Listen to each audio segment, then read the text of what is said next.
Okay, so now I'm going to start working on the foreground element of this painting. I'm going to start first with what I would call, I like to think of it as working from the ground up. So I try to see any areas of the painting that show more of the actual ground, and then add the grass on top of that, maybe then go into the higher grasses and then eventually into the lupin. So my first objective is to get into some of the yellowish grasses, which are closer to the ground. So I'm going to mix a little bit of a warm green mixture, paying very close attention to the value of that mixture. So I lay down a test mark there, and I'm happy with the value and the tone. I'm trying to push the idea too that we have warm light hitting the ground, and the foreground is going to be a lot warmer in color than the background. That will help to make the foreground come forward. And it gives me the opportunity to really kind of push the cools in the background to help that recede.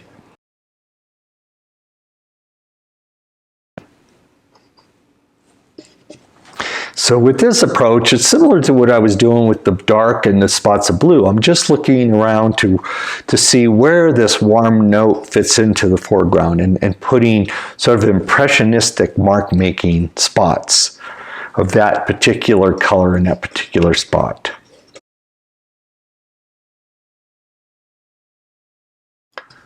And also have fun with the mark making as well at this stage.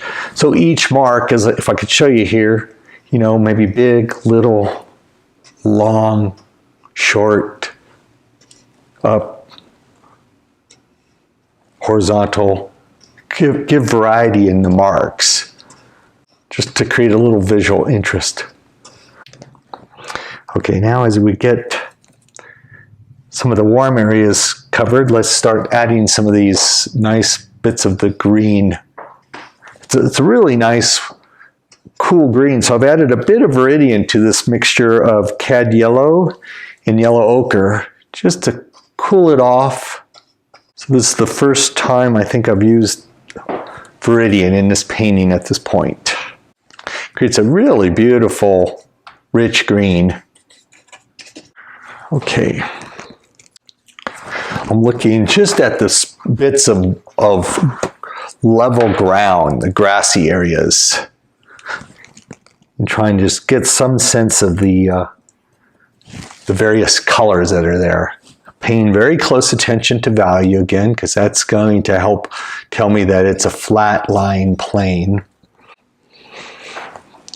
Okay, now let's get into working with some of these upright greens that are in the foreground, and there's going to be a value change in them. That darker value will help make it feel that it's an upright plane, and there's still going to be a little bit of that sky blue that gets in there, so we want to indicate that. This is starting to get to be a lot of fun to paint as it's building, and I'm starting to see the bits of the pieces come together. It becomes a lot of fun to create.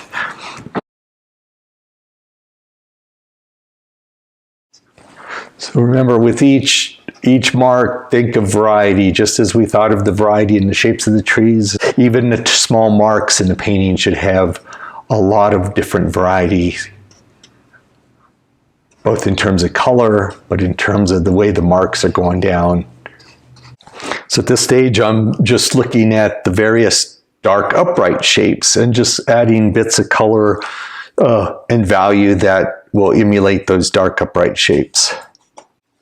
Painting a lot more impressionistically in the foreground, I've found that we tend to see the landscape foregrounds a lot more texturally than we do the distance, where the shapes tend to kind of melt and become more simplified. The foreground can really use a lot of texture, a lot more in the realm of impressionist painting. So it's a good opportunity to play with that idea of broken color. Okay, so I'm going to bring that all together. This is the fun part, to sort of take these various little color shapes and now kind of bring them together so I can create that sense of the whole foreground. So let's put in some more of the warmer green. Little red added to this sort of yellowish color here in the foreground to kind of help improve that idea that warm colors come forward. Now let's go in with some more of that Viridian and Cad Yellow for the greens. Let's see what this does.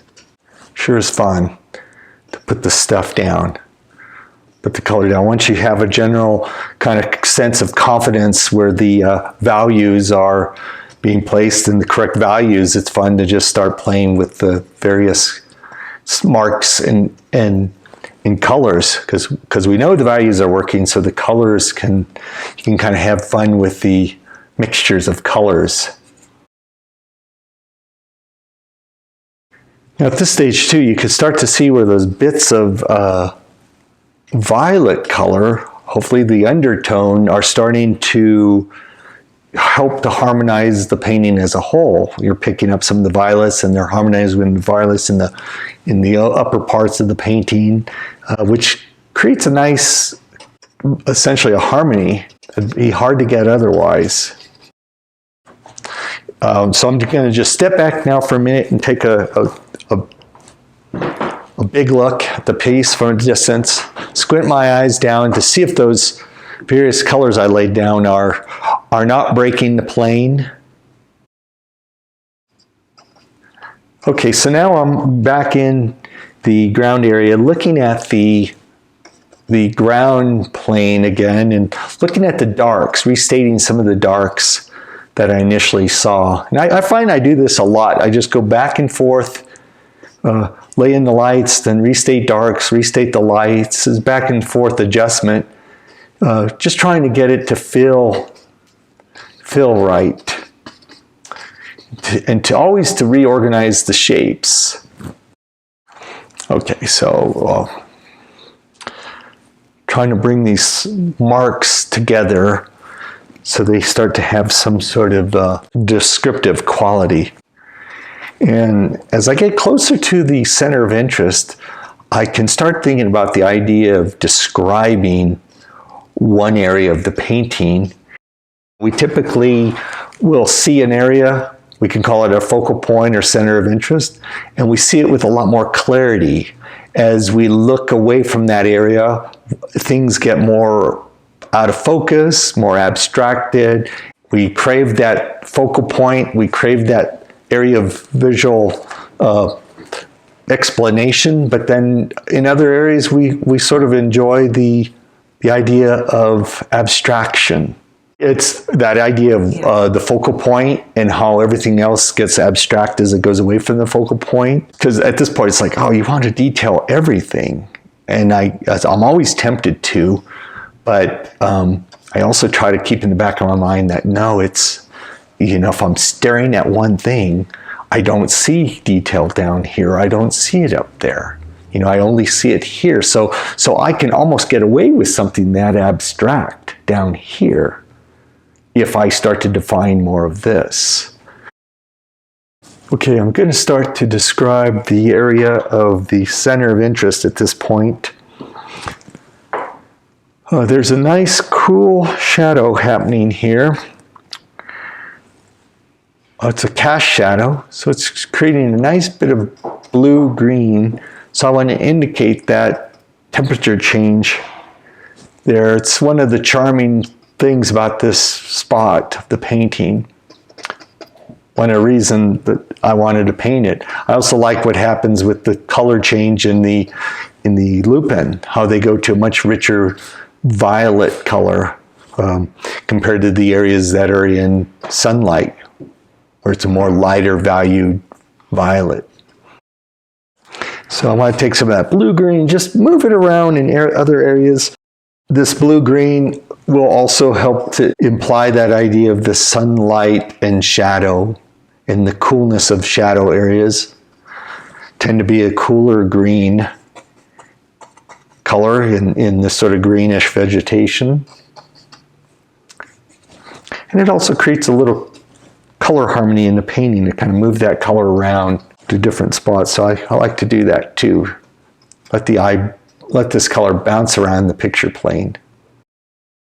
Restating a few darks. I always find that sort of, the darks tend to really show that drawing. And so whenever an area feels like it's lost its drawing, just go back in and restate the darks.